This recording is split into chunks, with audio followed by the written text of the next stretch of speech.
This is NBK, nothing but Knicks. When Sim pass the assist, you know that it's #1 show that breaks down the game. If you can't play defense, stay out my way. Dribble the ball, come down the lane. 5 seconds on the shot clock, who gon' win us the game? You wanna hear Nick updates and trade rumors? Post-game reviews, this the place you tune in. So tell a friend just to keep the ball moving. Like the page if you feeling the movement. Every game we coming to win. Give us a sub like a player that came off the bench. This is NBK, nothing but Knicks.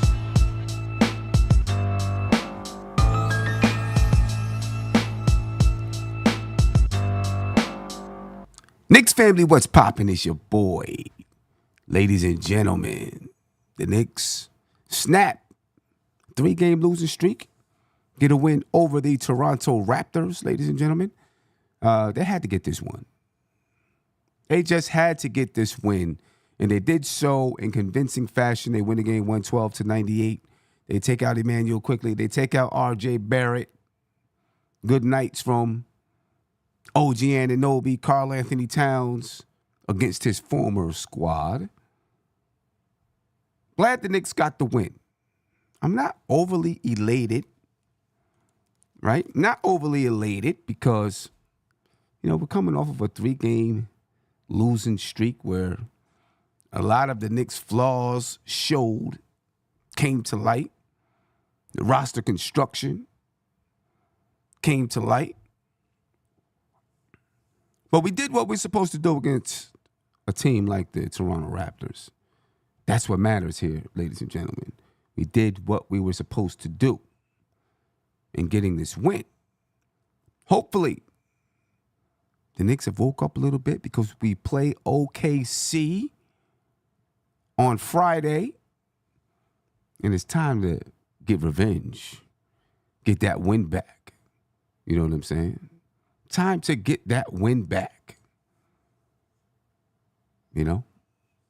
But a good win from the New York Knicks. A win that was needed. I mean, after, 3 disappointing losses, it's always good to get one under your hat. I don't care who you beat.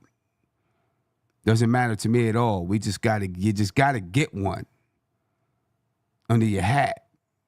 And once you get one, ladies and gentlemen, then, you start to build that confidence back. And you can begin to reel together a few more wins in a row. So, good win. Good win for the New York Knicks. There was somebody the other day when we were arguing and having a debate about the bench and all that stuff. People were complaining about Tom Thibodeau. Somebody talked about R.J. Barrett and Emmanuel quickly and what it is that they're doing without Tom Thibodeau. But you got to look at what the Toronto Raptors are doing. Not just those guys without Tibbs. What are the Raptors doing? The Raptors are not that very good at the basketball team. Not right now. They got some building blocks, though. Scotty Barnes, R.J. Barrett, Emmanuel quickly. They got some building blocks. They haven't been able to put it together. They're a young squad. Just trying to learn. You know what I mean? Trying to learn. So, can't really compare. It's like apples and oranges. It's like apples and oranges, ladies and gentlemen. It's nice to see those guys. It's always going to be nice to see those guys come back to the Garden. Always. It'll always be nice to see those guys come back to the Garden. You know what I mean? Let's take a look at the box score, ladies and gentlemen. For the New York Knicks, the Knicks were led in scoring by OG Anunoby and Karl Anthony Towns. 27 points apiece. 13 rebounds for Karl Anthony Towns. 2 rebounds, 2 steals for OG Anunoby. 1 block also for OG Anunoby. Josh Hart with 21 points, 11 rebounds, 7 assists, almost a triple-double. Jalen Brunson, light night, only shot 38.5%. Only took 13 shots on the night. That's how it should go when you're not shooting well. That's how it should be. He was 13 points, 6 rebounds, 7 assists for Jalen Brunson. Mikal Bridges, 10 points tonight, 3 rebounds, 3 assists. No doubt in our minds, we know the stars of the show were Karl Anthony Towns and OG Anunoby. But Landry had some nice backdoor cuts. He scored his Knicks high 8 points tonight. Shot 50% from the field. He got 21 minutes. And I would expect that Landry is going to continue to get about 20 to 26 minutes per game. That's what I'm thinking Landry's going to get. And those are good. That's good. That's good. And then Deuce will come back, and we'll have another guy off the bench that can get 20-plus minutes per game. Precious, he got his 15 minutes. So, you'll see the bench begin to round out. Ladies and gentlemen, I know a lot of people were panicking, and I was arguing, and, this is what happens when the Knicks lose. You start to get frustrated, and we start to argue. I remember the early days of the show when the Knicks were losing almost every game, and there was an argument every single game, every single night on the show. We were arguing about the coach, about the players, about who did this and who did that. Now, we're nitpicking things for this basketball team, which is a very, very good thing. Very good thing. JJ said you still have concerns with this team. There are concerns with the team. Depth, for me, is a definite concern. You know what I mean? Depth is a definite concern. Kevin said, don't let this distract you from the fact that Tibbs only plays I guess you're saying an 8-man rotation, because that's what he has been playing this season.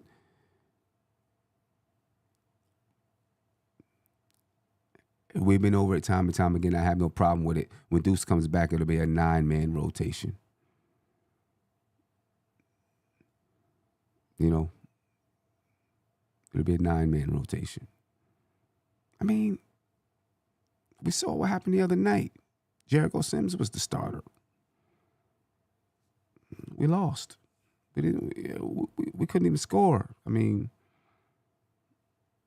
the proof is in the pudding to me when it comes to this bench. That's just the way that I see it. But, we don't have to get into that entire argument tonight, because the Knicks need more depth. We know that. Whether or not you're happy with the number of minutes the bench receives, they need more depth. They need better players, in my opinion. When Deuce comes back, that's going to help. Still, I believe just a rotation change can help out a lot.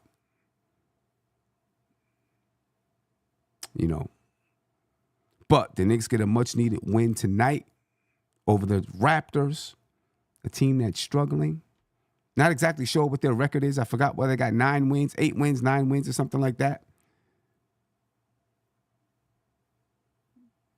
For the Raptors, ladies and gentlemen, they were led in scoring by Emmanuel Quickley. And I know for the life of me, Tom Thibodeau, when he sees Emmanuel Quickley play, he's like, man, I wish that guy was on my basketball team still. Emmanuel Quickley's getting bigger. He looks good. He's 7 for 12 from the field, 5 assists. Emmanuel Quickley is. I would love if Emmanuel Quickley could come back to this basketball team. He probably wouldn't, because there's not any room for him to be a starter. Not on this basketball team. And I know he wants to be a starter. He was never going to be a starter on this team with Jalen Brunson in tow. And Emmanuel Quickley, I think, is a starter in this league. Yeah, for sure. Yeah, I think he's a starter in this league. You know what I mean? You're not going to see him back here. R.J. Barrett, 16 points, 5 rebounds, 2 assists for R.J. He was 7 for 15 from the field. Scotty Barnes, 7 for 15. He had 18 points, 5 rebounds, 5 assists. Jacob Poeltl, 8 points, 10 rebounds. 8 points, 10 rebounds. Grady Dick had 3 points. Nobody else really did much for the Raptors.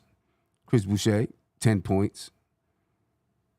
They're a team that needs they need a talent upgrade in different positions out there on the floor. They got 3 good players to build around. You know, would those three guys lead you to a championship? I don't know, but they're a start.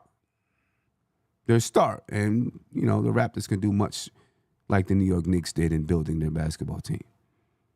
Kevin said, "I would rather have DiVincenzo back than IQ." 100%. I agree with you.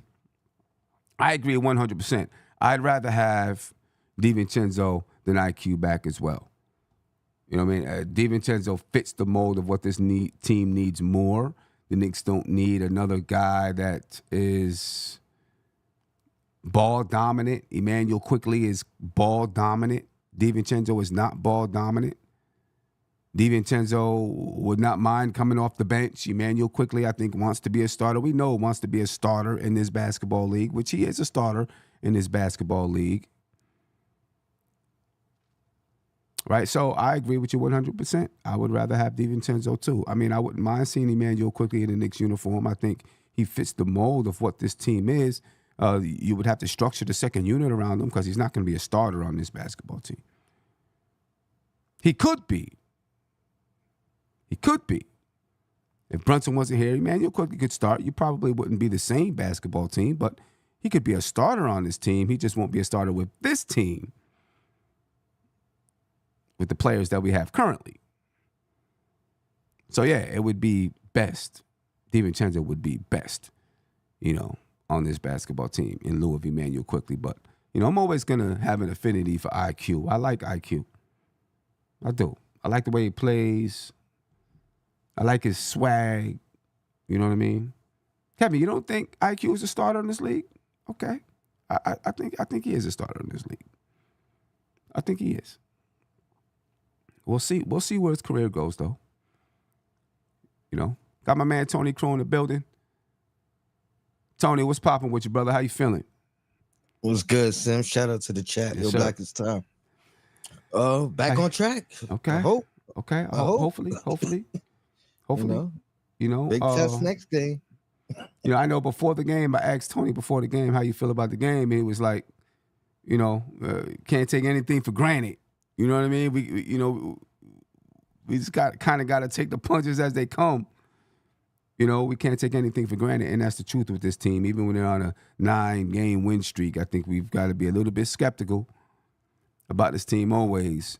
Not always, until they prove that they're that contending type of team. They're not far off, though, in my opinion. Not far at all. They're like dumb close. I agree. Add to the bench, you know, add some more depth, and we're there. You know what I'm saying? Add some more bench and we're there. But just talk to me about the game, what you saw, how you feel. I mean, one thing for sure, Cat makes a big difference. It'd be nice to show that, you know, we could really perform well without him, but he makes a huge difference. Yeah. He does. I mean,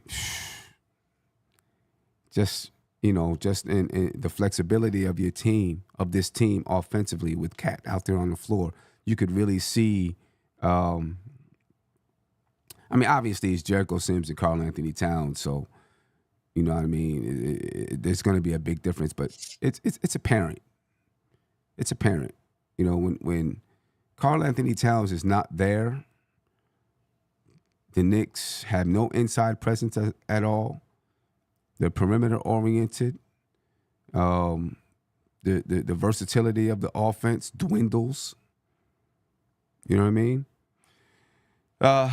Which makes him that much more important to this basketball team. You know what I mean? We just can't afford injuries to Cat. And he looked like he was laboring a little bit early in the game. Early in the game, he looked like he was laboring a little bit. You know, sometimes, you know, with any kind of injury, when you first get out there and start going, you know what I mean? You know, the soreness creeps in and then it goes away and you're good. You know, I mean, you know, by the end of the game, I think he looked pretty good. Mm-hmm.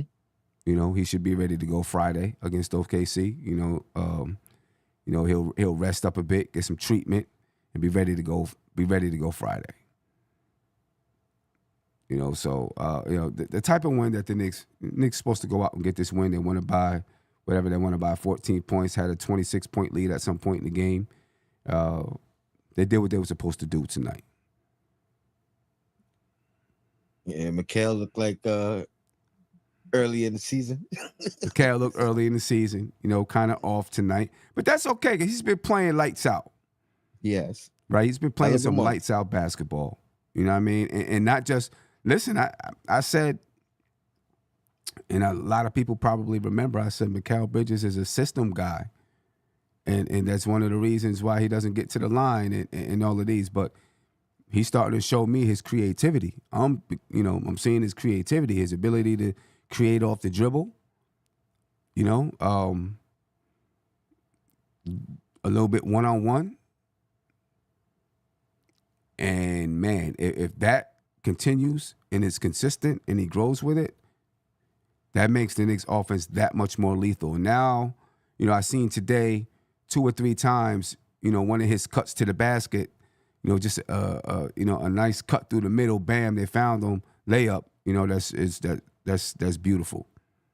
Mm-hmm. That's beautiful because now you're starting to find Bridges in a multitude of ways and using his versatility, right? When you start to look, you look at the versatility of the team. And I do want to say something about Brunson, right? Because I got on him a little bit few streams ago, a few shows ago. But I want to say something about Brunson. But first, to continue my thought, we are using Mikal Bridges' versatility, his ability to cut to the basket, his ability to create every once in a while, his ability to step into a three, his ability to, catch and shoot threes. We're using all of these things of Mikal Bridges. He might be the most versatile offensive player we have on his team in the different ways that he scores the basketball. You know what I mean? He even posts up a little bit. Mm-hmm. Right? We even see him post up some. So the different ways that him and Cat are the 2 most versatile scorers on this basketball team, what I'm seeing right now.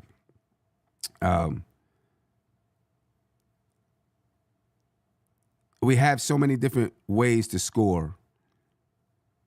Brunson, his strongest suit is going one-on-one. And I got upset because he hijacked the offense against OKC, I thought. But I think the main way we're going to see Brunson score is go one-on-one. He's the main guy that we have that can go one-on-one, create off the dribble, create fouls. I think his foul rate is like second in the league. Not how many free throws he shoots per game, but the foul rate, the amount of time when he's creating off the dribble and he gets fouled. I think it's second in the league, maybe behind SGA. Mm-hmm. Right? And you got to have one guy that can go one-on-one like that. He just has to know when it's time to do it and when it's not time to do it. You know what I mean? But you got to have that guy that can go one-on-one, break down the defense, hit those tough buckets in crunch time, so on and so forth. What do you think about that? And I seen in the chat someone, say something. I think they said the league figured out Brunson, and someone else is just saying Brunson is playing like his contract is untradeable. How are you feeling about how Brunson is playing? I know it doesn't look like he's having it from the eye test. Doesn't look like he's having the best season. The last time we looked at the stats, he was still having a better season than last year, percentage-wise. How are you feeling about Brunson, his decision-making, the one-on-one, him being the guy that breaks down the defense to score, him being the guy that goes one-on-one? How are you feeling about it? Pardon me 1 second. All right. Like you mentioned, I thought he was not having a Brunson type year, like a month ago or maybe a couple weeks ago, and we looked at the numbers and everything. He was actually having a better year than last year. but it's still something that's a little bit off with him. He's missing a lot of shots that I feel like he usually makes. But the encouraging thing is, I mean, we're still winning. You know what I mean? We just hit our worst stretch, 3-game losing streak.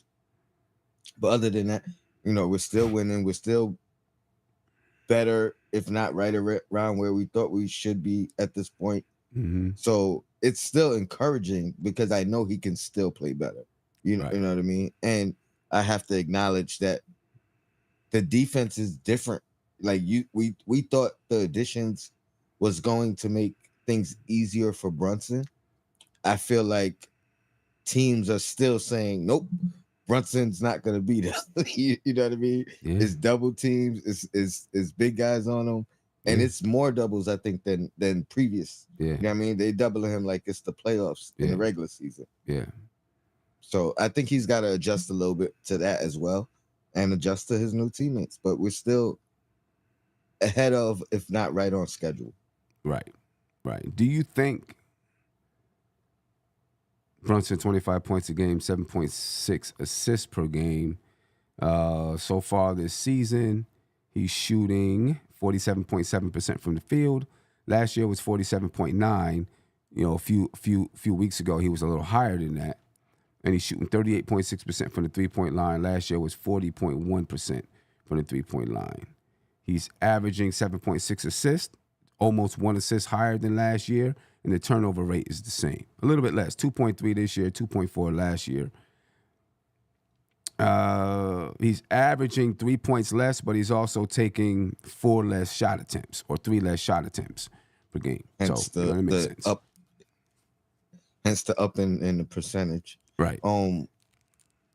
Yeah, I think he's still gonna get better. He's still he hasn't peaked this year. You know what I mean? I think he's gonna hit a stretch where it may not come down to clutch minutes, but you know what I mean? Like he's gonna be dominant for a 5 to 10 game stretch and kind of get his mojo back.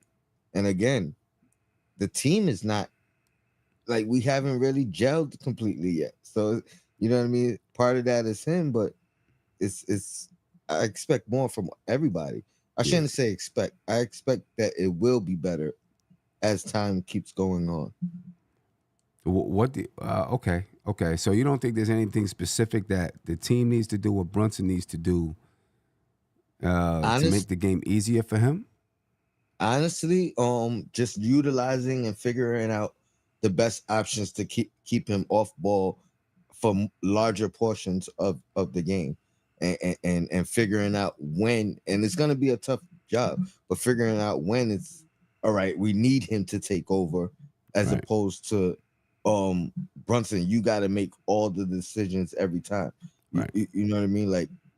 Because honestly, his catch and shoot is great. Mm-hmm. You know what I mean? If you could get him more of those opportunities, and I think that helps everybody else develop. You know what I mean? Who creates those opportunities for him? It's only, I mean, it's been Josh Hart, honestly, the most. But I think Mikal's capable as well. But it's a fine line of the time to find the time in game to find out which things run best. Right. And you know what I mean? Just like Brunson and Tibbs, they know Brunson with the ball in his hand works. You know what I mean? So it's hard to figure out when the time to practice these other things. Yeah. You know what I mean? When you know something that works. And some things like knowing when to shoot, when to take over the game, is going to come with playing with your team. You know what I'm saying? It just comes with that. And there's nothing that can substitute that besides playing with your team. You know what I'm saying? There's nothing that can substitute it. You just got to play. And the situations. And being situations. For instance, what we went through with OKC last week. Right. You know what I mean? Maybe that's a learning experience for this Friday. Right. You know what I mean? Exactly. Maybe he says, I don't need to take over. I need to utilize. Yeah. And because they didn't figure that out. Right. OKC didn't figure out how to stop that. Right. Kevin said, Brunson has proved he can adjust his games this far, minus that OKC game when he was playing foolish. He has proven that. No doubt about it. You know what I'm saying? Since he's been with the Knicks, he's proven that he can adjust, that he can figure it out. You know, I mean, it's not like he's playing bad this year. We just read off the stats and the shooting percentages and those things. You know, so it's not like he's playing bad.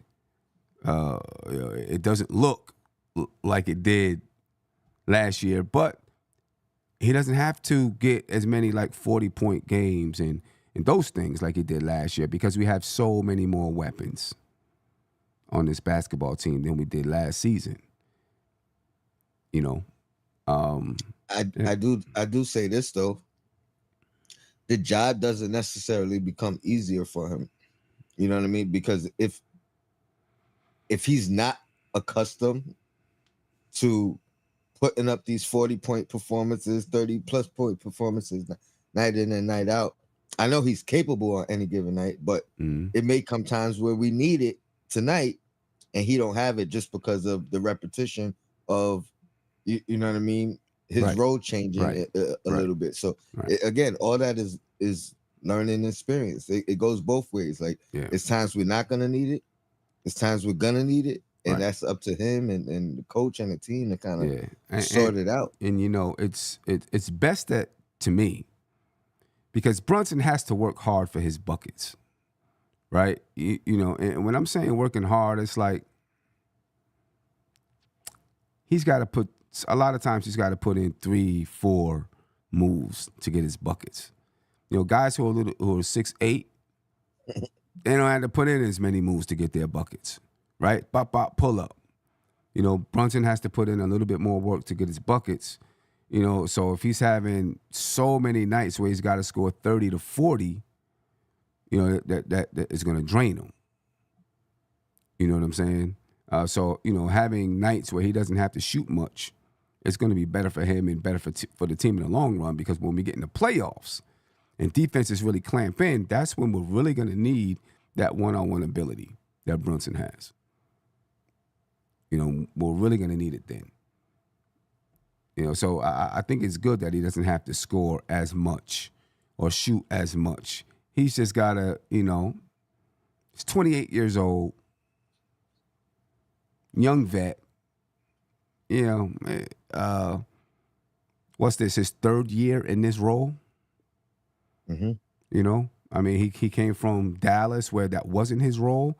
I mean, in the playoffs, that season it ended up being his role. But for the most part, for a couple games, right? You know what I mean? Right. You know what I'm saying? But for the most part, it wasn't his role. He's learning. He's learning this role, and I think that's something that we've got to, including myself, you know, just have to understand about Brunson. He's learning this role too. He's figuring out how to be the lead guard. You know, how to be not just the lead guard, but one of the leading scorers, closer, all of those things. He's learning on the job. And the adjustment to the team, the league adjusting. You know what I mean? Like, they're playing him a lot different now than 2 years ago. Yeah. And it's continuing to increase. You know what I mean? Like, the schemes are geared towards him. Yeah. Yeah. You know, so, you know, I'm gonna be patient. You know, when I see he has a couple of those nights where maybe he hijacks the offense, I'm going to be patient. But the thing is, I know he's intelligent. So, you know, I know he's intelligent, right? So he's also you expect he's also competitive. He's also competitive. So, you know, intelligent players, you expect a little bit more from their decision making sometimes. But everyone's going to get into that. You're a player. Everyone's going to get into that. You know what I mean? He's not, though, Greg. You gassing it, man. You know what I mean? You gassing it. Sean said, what are you talking about? Brunson's been the man for 3 years. Listen, it's been 2.5 years, first of all, right? 2.5 seasons, right? This is the third season that he's with the Knicks. Is this the third season? Yes. Yeah, this is the third season. right? You know, he's still learning. Just like, look at, here we go. Keep turning. Here we go. Just like when Randall came to the team, like they have a similar path. Randall and Brunson have a similar path as far as, how they became a star player, right? Randall was not a star player, played behind a star in Kobe, came to the Knicks, became the guy. Brunson, similar, right? Second round pick, coming off the bench in Dallas, played behind Luka, even though he's older than Luka, but still played behind Luka, and then comes to the Knicks, and he's the guy. There's a lot of learning that's involved there. I'm sorry. To go from a person who is a role player to being the leader on a basketball team, being the guy on a basketball team, this 3 years doesn't always do it. When you get a new job, what do they say? When you get a new job, it takes 3 years to learn the job. And then you start to flourish in 4 or 5 and 6. It's the same thing with basketball. It's going to take you a while to learn and get that experience. And now you have a brand new basketball team to learn, get that experience, understand your role, understand what's expected with your basketball team, who else does what, et cetera, and so forth. And the first year is arguably always the easiest because the league hasn't seen you in that role yet either. You know what I mean? The league hasn't made the adjustments yet. It's always that second year, that third year where you have to readjust now. You know what I mean? You got to readjust to how the league is playing you, how they're game planning for you. You're the focus of every team's defense. So now you have to readjust. Right. You know what I mean? So, Greg, he's still a role player. The only difference is we didn't have a role player that could play as well as him.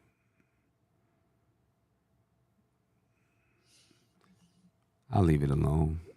I'll just leave it alone. I don't know. I'll leave it alone. Okay, Greg, you got it. Sean said, Brunson is fine. Never worry about him. I'm just upset Brunson got to play under the evil, horrible coach. Brunson might not be here if it wasn't for that evil, horrible coach. How about that? Brunson might be someplace else if it wasn't for that coach. And Sean, guess what? You know that is the truth, buddy. You know in your heart that's the truth. You can't even say you don't. You know it's the truth. Brunson would not be a New York Knickerbocker if it wasn't for Coach Tom Thibodeau. So, where are we going? What are we talking about? What are we talking about? Right. Brunson is a role player now? Exactly. Like, what? Come on, man. I don't know. Greg, know your role, Greg. Know your role. Know your role. The Knicks out-rebound the Raptors tonight, 56-36.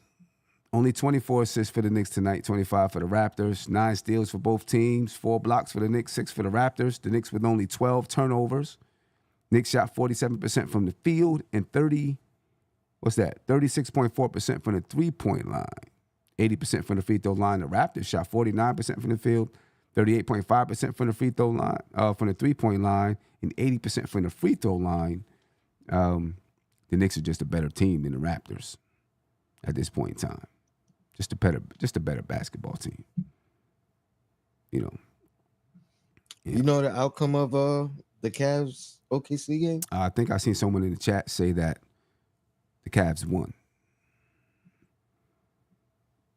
I wasn't sure who I was rooting for. I mean, OKC is coming, they're coming Friday into the Garden now. Like, okay, we took an L. Now it's, let's get this one back. Yep. We know that, You know what I mean? Oh, yeah, Cavs about 7. Yeah. Yep. 129, 122 Cavs. The Cavs are 32-4 on the season. Are the Cavs for real? Tony, are the Cavs for real? Are they a championship contender for real? They're in the group. They're in the mix. You can't discredit how they're playing this year. Mm-hmm. The evident growth. You know what I mean? Like, I think the biggest thing that everybody said a year and 2 years ago was the team was ahead of Mobley, and that's what they was waiting for. It seems like Mobley has caught up to the team, and I think that's the biggest difference maker for them. You know what I mean? And then they got experience now of you know what I mean, losing and going through that. To me, that builds character, and they've been together for some time now. So all those things combined, I can't discredit them as a legit threat.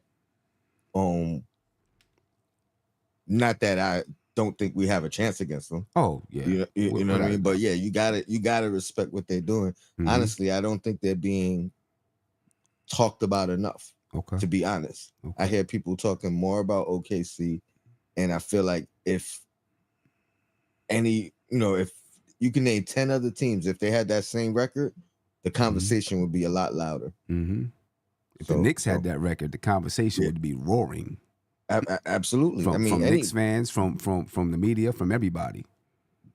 Boston, I think, Lakers. Like, if there's a couple teams you can name, you know what I mean? If they had that record, no doubt about that. It'd be all over. It'd be everywhere. No doubt. So I feel it's where they are that they're not respecting more than who they are. Yeah, and can they stay at this pace? I mean, they're 32-4, 36 games into the season.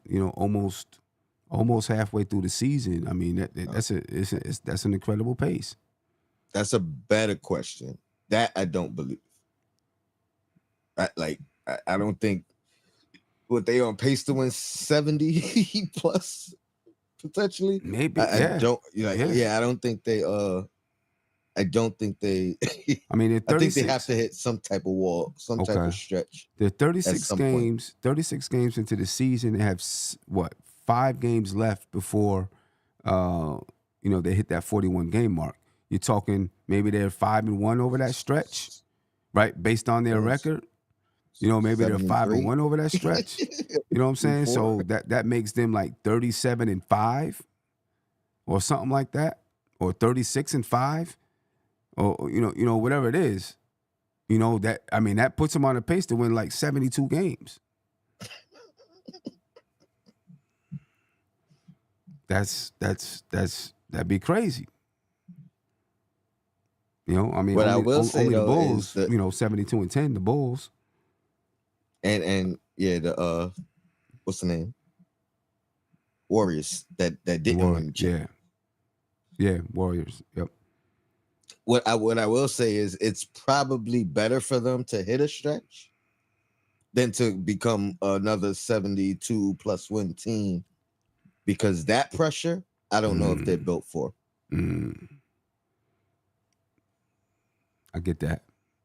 And look what we're doing. Look how we do it. Johnny Bryant's offensive system unlocked the Cleveland Cavaliers. He ain't even the head coach.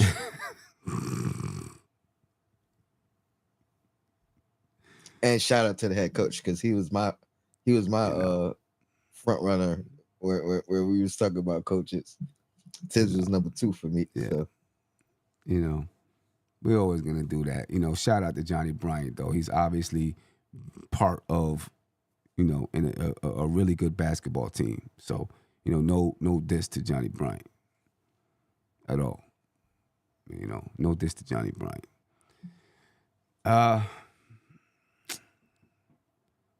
We didn't get a chance to talk about previous game.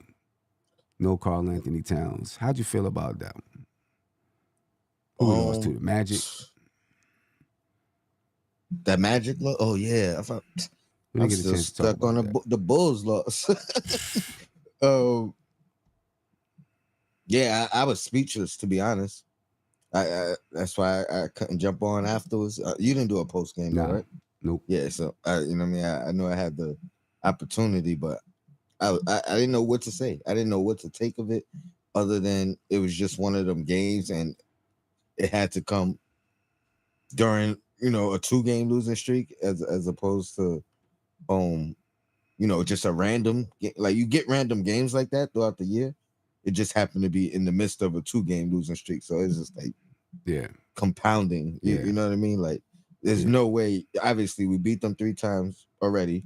Mm-hmm. You know what I mean? Mm-hmm. They as undermanned as they've been all year. And no discredit to them, because I think, again, they remind me of us last year. Going back to like, for instance, between them and the Raptors, right? The Raptors, they underwhelming. We'll get into that later with Losers Lounge and stuff. Mm-hmm. But Orlando has been together for years already. So even the fact that they lost their top guys, all those guys under them have been there on the team, have experienced the ups and downs. You know what I mean? Like, so their next man up is a little bit different from a Raptors team that is newly assembled, new guys in, you know what I mean? People been injured. So, but yeah, I was speechless, other than it's just one of them games you got to chalk up, I guess. Right. Yeah. It was, listen to Sean says, Sim ran from that game, nowhere to be found. Thibodeau deserved to be fired after that Magic game. Actually, I didn't run from that game. I just wasn't in position to do a show. And actually, my thought process throughout the game was, see, the bench ain't that strong. We had to use bench players to try to win that basketball game against an undermanned team. On a back-to-back. And we lost. And what we scored in that game? Below 100. I don't know. Yeah. You know what I'm saying? Yeah, 91, I think. Yeah, something like that. That was my thought process about the game. Yeah, we could have used Kolick. We could have used Dottier. Might have even been worse, in my opinion. You know what I mean? To me, it was more proof that we need more depth. That's what it was to me. And I know I seen someone say, oh, Jericho Sims was inserted into the lineup after not playing this, that, and the third. I'm going to say this. If you play in the NBA, when you get a shot, you better capitalize on that shot. There's too many players in this world that want to win, that want to make it to the league, that want your spot. You heard what Deuce told Huck Porty. Mm-hmm. Right? When you get your chance, you work hard, you capitalize on it, you play your ass off. That's what I'm gonna say. You know what I mean? That's what I'm gonna say with that. Jacob Sims played 27 minutes or something like that game. And that's not a 10 position. Rebounds, but he grabbed 10 rebounds. That's great. But you gotta have, people can put up stats because someone has to put up stats on a team. You gotta have impact as well. Not just stats. You gotta have impact. The impact has to change the game. I just don't know if we had that kind of impact with our bench guys. Go ahead, Tom. I was just gonna say that's not a position he hasn't been in before. Not playing, and then Richie Robinson gets hurt. Now you're a starter. You know what I mean? Like he's been in that position from out of the rotation to starting when the starter is out, and then starter come back and all right, back to your situational role. So you know what I mean? That's no excuse. Right. He's been on the team and has tenure. You know what I mean? So he knows what is expected of him at the very least. Right. You know what I mean? In that position. Right. Yeah, as he's probably the guy I'm down on the most on the team. Me too. To be honest, you know what I mean? Me too. Based off seniority, based off of you know what I mean, waiting for some type of growth. He'll literally have like a mini spurt on a single play and won't even finish that play. Like, oh, he did a good move, and then it's reverting back to but he ain't finished. He ain't trying to dunk it. You know what I mean? Like, right. Sean Richardson, how can you capitalize? Jericho's been ice cold on the bench. Now he's good enough to start. Thibodeau is senile. This proves he doesn't know what he's doing. Wrong again.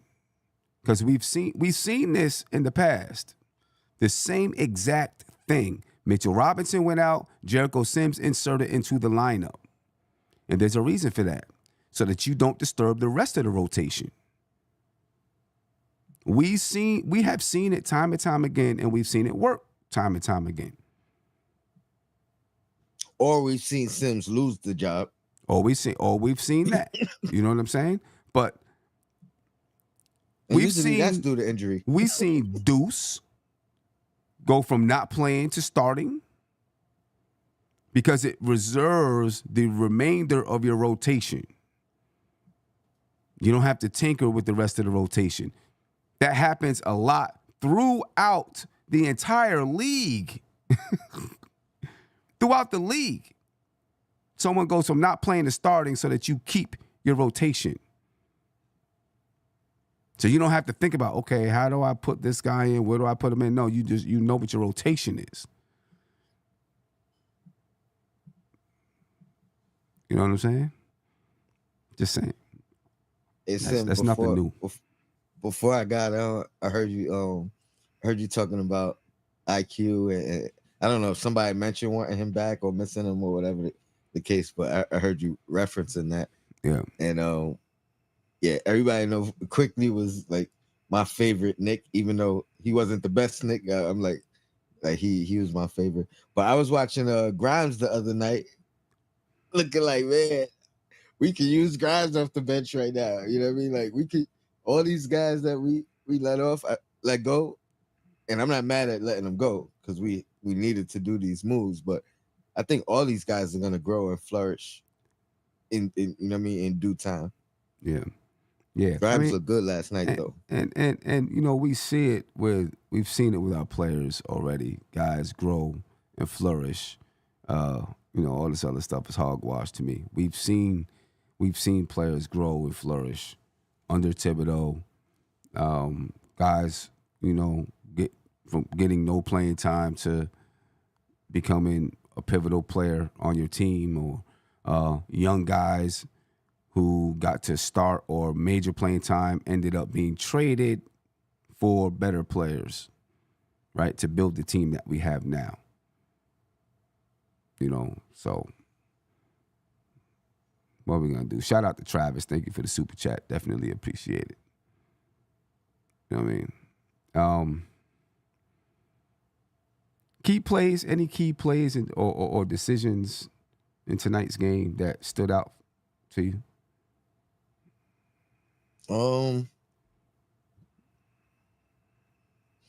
Not really. I mean, that foul, I don't know which foul it was on Carl Anthony, but he had 3 in the first half. One of them was just, he does one dumb foul every game, and it's really becoming like he has to understand his importance of being available and being on the floor. Yeah. So shout out to him for not continuing that habit in the second half. But you know, just picking up those 3 fouls in the first half, I thought was crucial and critical, and you know, could have bit us. Yeah. You know, I don't know if there's any really key plays or decisions. I think you know, just our talent, we overmatched them. You know, with our talent, with the talent on this team, we overmatched them. You know, I think that's probably the biggest key to me, you know, just being able to overmatch this team. You know, because we're a superior team, and we should be able to overmatch them. My player of the game, I don't even know if I have a player of the game. I do. It would be either OG or Cat, I guess. Yeah. I would go with OG for the simple fact he's been in the slump. Okay. So you know what I mean? Like we know Cat's value, you know what I mean, night in and night out. Yeah. But yeah, just to get out that slump and hopefully get on the stretch again after this game. Yeah. I know that 30, what he have 31 against them last time. I know that was either the start of or in the midst of OG in a good run. You know what I mean? So hopefully this game could kickstart him back on another run. Yeah. Where we talking about who's the third guy again. Yeah. Yeah. You know, I'd give it to OG too. You know, I definitely agree. You know, Cat is basically his regular numbers for the most part. You know, 27 and 13 was what he gave us tonight. That's basically what he's averaging, like 25 and 14 on the season. You know what I mean? And it'll probably inch up towards 27 to 28 by the time the season ends for Karl Anthony Towns. So, you know, he kind of gave you what he normally gives you. OG, you know, anytime he has a game, 27 points, you know, because he's normally giving you 17 or something like that, you know, what he's averaging, 17, 18. White Falcon said he ain't in no slump. I think he was in the slump for a good 3 to 5 games where he wasn't shooting the three well at all. Yeah. So I disagree. Yeah, no doubt. Let me get to a phone call real quick. Caller, you're live. Name me where you're from, please. Ron from Pittsburgh. Ron, what's going on? Ron, how you feeling? Okay, how are you guys doing? Good, man. Doing pretty good. Peace. First time caller? You know, I catch your program unfortunately late, so I hate to have you repeat anything. No. Heading down to the trading deadline, if it's a choice of getting a better backup 5 or a better 3 or 4 that can shoot coming off the bench, would there be a higher priority in your opinion? I would get a 3 or 4 that can shoot off the bench because I like what Precious is able to bring, even though he's not, you know, 6'10", 6'11", 7 foot. Because of his athleticism, he can still protect the rim, and he's active. He can rebound the ball, and you do have Huck Porty, who, when he finally gets his defensive acumen up to par, you know, can hopefully could be able to play some minutes. So I'd go for a 3/4 that can shoot the ball off the bench. Yeah. And it would probably mean maybe dealing a couple of the ones that will convert most likely into 2s at some point. Say that again? The ones that they have coming up, they're first round picks that are likely to become 2 or second round picks. I would assume that they would be in play for another guy to be added at some point. Oh, yeah. I think that's only Washington is the only picks that we have other than like one of our own down the line. Right. Yeah.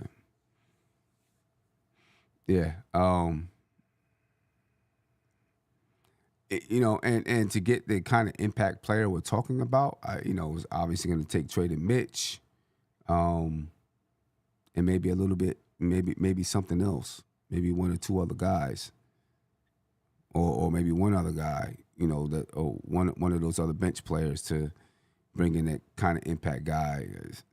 That's why I'm skeptical on if it happens this year, because I don't know the salaries around the league, you know, to bring one of them guys in, you know. So yeah, go ahead, Tone. I think it'll be easier to get a 4/5 than it will a 3/4, just because that's a premium position. You know what I mean? So if who's giving up, you know what I mean, a 6'8" wing at this current moment, like that's the position most teams are looking to stack up on. Unless there's a team that, you know what I mean, is out the hunt and it's expiring. Right. Like so I think it's a lot easier to find a 4/5 than it is a 3/4 currently. Yeah. Yeah, I think that Bridges probably could always transition to a 3. Bridges could transition. Yeah, he could play the 3, 2 or the 3. Yep. Right. Yep. Yeah, I don't know. So just I don't know what the Knicks off the do top of today. off the top of your head, is there any wish list guys that you might have in mind over the next month from rumors or opinions or? Yeah, I don't know. I mean, honestly, I would love. I don't even know if it's possible if the Knicks are even allowed to do it, but I would love to get Bridges back. I mean, DiVincenzo back, and I know he's not a 3/4, but you know the scoring boost that he provides off the bench is I think needed. You know. Did you guys think? Can I ask one more question? Yeah. And I'll get off. Yeah. Going into the season, did you guys think that we would end up in this position as far as the bench is concerned? I mean, there had to be some long-term planning going on, and they knew that they would have to go with probably these 5 for all those minutes that they're accumulating, and that the bench would be rather weak. And I guess they thought it would be better to be top-heavy with stars than it is. But at the same time, there would have to be some kind of a game planning for having those 2 or 3 guys that can come off the bench, even in case of an injury to one of the 5. Yeah, I think there is.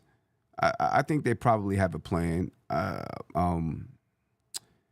think when you can get the players, and that's the issue, when you can get those star players, because they're not easy to come across. You got to get them. And then you can figure out the rest of your bench, the rest of your team, you know. But you got to get them when you can. Do you have any opinions on that Phoenix center? Nurkic? Yeah, I can't pronounce his name. That's why. They put him on the bench? Yeah, I don't know. I don't know. I don't know. I don't know if he fits the type of defense that Tom Thibodeau wants to play. I don't know if he plays that type of defense. That's what I was wondering, because I know the guy's about 7'1", 7'2". He's got some kind of an offense, supposed to be one of the best screen setters in the league. And if he's being demoted, I think his salary is somewhere around 18.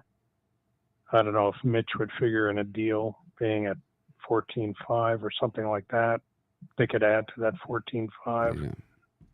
I think the possibly Bulls center Sims would probably be... and one of the rookies.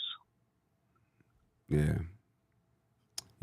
I don't know. I don't know if he fits. I mean, when you look at the type of big man that Tibbs likes, I mean, obviously, Karl Anthony Towns, you know, he can pass the ball, he can shoot, you know, you got to love that. But when we talk about the other guys, they always seem to be athletic guys that can jump, that can block shots. I don't know if Nurkic is often injured too. And we don't need any more of those guys. Yeah, I see Sean said Grayson Allen would be good for the Knicks. I agree. I think he would be good for the Knicks too. A gritty guard. Yeah, that'd be a good pickup. I think he would be a really nice pickup for the Knicks. He would fit in perfectly with how we want to play, the defensive, you know, fit in perfectly. Could play in the starting unit at times. Yeah, can play in it. Yeah, I think he'd be perfect for this basketball team. Okay, guys, thank you very much for your input. I appreciate you taking my call. Appreciate you. Have a good one. Stay warm over there, out there in Pittsburgh. I know it's cold. I'll try. It's about 10, so it's cold. I know it's cold. All right, have a good one. Thank you, guys. Later. Yeah. Hopefully Ron is still listening. One thing I had mentioned the other night on Queen's Court about the bench, I feel like I think the bench is stronger than we give it credit. I think a lot of it has to do with the early injuries to start the season that set us back. I think Shamit, you know what I mean, he's behind the ball now, trying to find his rhythm with this team. I thought he started well in the preseason. You know what I mean? He looked like he was going to have a defined role, and he's trying to inch towards that. Same with Precious, and then obviously we haven't seen Mitchell all year. So those three guys, integral, I think, to what the game plan was or the thought process was to our second unit, and now we're kind of like playing catch up in that sense. Right. And then obviously Deuce has been great. So that's four guys right there that I do think we have a stronger bench than, you know what I mean, the statistics say, but that's because obviously these guys are just coming back from playing. Yeah, I mean, from not playing. I hope that, you know, I have a lot of hope that Landry is gonna, like tonight he had 8 points. You know, I seen him get hit on a couple of backdoor cuts. Precious hit him with a nice pass. I was surprised at that. You know, Precious is showing little pieces of his game here and there too, man. Siv, I told you both those guys in preseasons was looking like they was gonna be integral parts to the second unit. And again, I think Precious has something in, you know what I mean, has some hidden gems in there. Yeah. And Landry's getting more and more aggressive offensively, which I really getting more comfortable. like. He's getting more comfortable. And when the more comfortable he gets, his shot will start falling. You know what I mean? Greg said Shamit is trash, Payne is better. I think Shamit's a way better decision maker, which makes him. Yeah. You know what I mean? Even if Cam's more talented, I think it evens out because of Shamit's decision making. I think that Shamit, because of his, he doesn't need the ball in his hands, so he can, shoot. He can shoot off, catch and shoot, come off screens. They have two entirely different games. Two different games. You know what I'm saying? Cam is a point guard has the ball in his hands and is going to set the team up, and sometimes maybe he shoots a little bit too much, when he gets extended minutes, but he's that kind of guard. And Shamit's a totally different kind of guard. PD. The bench can become pretty solid if we turn it over to Kolick. We need about 5 games to grow into it, but he would get us going. I disagree. I just don't think he's ready yet. Offensively, he's ready in the NBA. Offensively, as far as handling the ball, he can handle the defensive pressure. He can make passes. Defensively is where I don't think he's ready. Here's what I would say. If Brunson was 6'5" and like a plus defender, or just 6'5", you know what I mean? Because I think he would automatically become a better defender if he was, you know what I mean, if he was 6'5". The problem, I agree with this statement.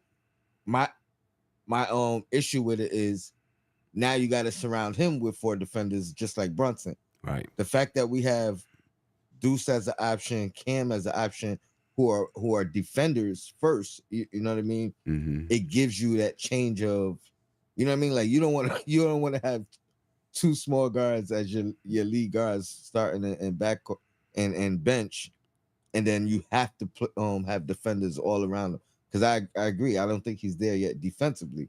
Mm-hmm. So, but offensively, I do think he could run a second unit, especially if you give him the high end. Like I wouldn't run him with all the rookies, you know what I mean? But if you give him high end guys, I think he would flourish, right? Other than on the defensive end. Yeah. Okay. Vaughn said Boston has been using a lot of double big lineups, KP and Cornet, KP and Hartford. How do you see us dealing with teams that use double bigs, especially Cleveland? Well, I was going to mention Boston. With Boston, I don't think it's going to be a problem because KP, he doesn't post as much. I think you can have Cat and OG.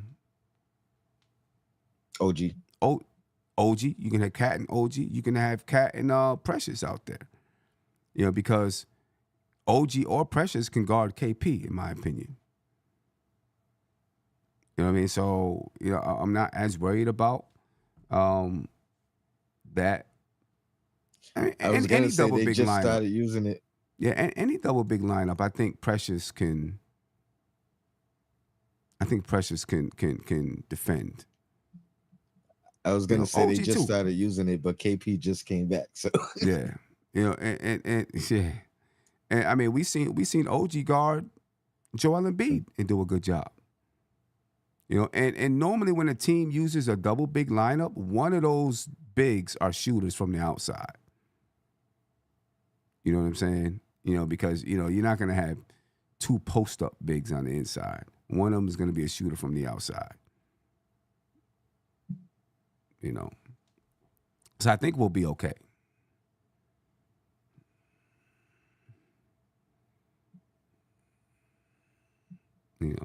I think we'll be okay. We play OKC next, Tony. What, how do you feel about that game? This like you said, they're coming off the loss, so it's probably going to be a little bit tougher than if they were coming off the win. Obviously they beat us, last week, so it's not like they'll be not underconfident. So honestly, I think it's about us. We have to have that confidence. Like, look what we did in that second quarter. We should feel like we gave that game away as opposed to they beat us. You know what I mean? So it's really about the Knicks and the Knicks mindset. If they come in ready to go, locked and loaded, I think we have a good shot. But it ain't gonna be no cakewalk. No, not at all. Because I think they're gonna be motivated to win because they took a loss. They're gonna be motivated to win at the Garden. You know what I'm saying? That's going to be a tough one. And they're already going to have some confidence that, you know what, when we decided to turn them on, we turned them into a one-on-one team. You know what I'm saying? When we turned up the defense, we turned them into a one-on-one team. And, they're already going to have that confidence. So it's going to be... It's going to be a tough game. I think we can win it, though. I do, too. Because we dominated for most of that game. I think we can win it. It's still a lot to clean up. You know what I mean? Yeah. Tonight, 24 assists. To me, that's subpar. You know what I mean? Like, we're gonna need a team performance to beat them. And feed Cat the ball. Because they can't stop him. They can't stop him. Now it's gonna be nice to see. It's gonna be, to pay attention to any kind of adjustments that the team makes. Right after you played game one, we know Tom Thibodeau was a better game-to-game adjustment coach than in-game adjustment coach. So now let's see what kind of adjustments they make against this game, against OKC for this game. You know what I mean? I'm excited for it. Can't wait for it. I'd be a lot more confident if we didn't lose 2 more games after that one. If we was on a 3-game win streak right now, right? You know what I mean? I'd feel a lot better, right? You know what I mean? But again, we got some cleaning up still to do. But yeah, they should be confident. You know what I mean? Based off of that game. Yes, they should be. They should be confident. You know what I mean? Ronald Pearson said, we're going to beat the Thunder. They're good, but we can beat them. We just need to stay awake on perimeter defense. I mean, they got some good perimeter players. You know what I mean? Jalen Williams, that kid is a star. Obviously, SGA. Like, they got some good perimeter players, man. They're a tough team. They got a lot going on. They're a tough team. But anyway, ladies and gentlemen, we're gonna go set up the Losers Lounge. So be on the lookout for the notification. We'll be ready in about 11:45 or so. All right. So yeah, join us over at the Losers Lounge. We talk about the Raptors loss to the Knicks. The Knicks win over the Raptors. All right, and what their fans got to say, ladies and gentlemen. We're up out of here. Peace. This is NBK, nothing but Knicks. When Sim passed the assist, you know that it's #1 show that breaks down the game. If you can't play defense, stay out my way. Dribble the ball, come down the lane. 5 seconds on the shot clock, who gon' win us the game? You wanna hear Nick updates and trade rumors? Post-game reviews, this the place you tune in. So tell a friend just to keep the ball moving. Like the page if you feeling the movement. Every game we coming to win. Give us a sub like a player that came off the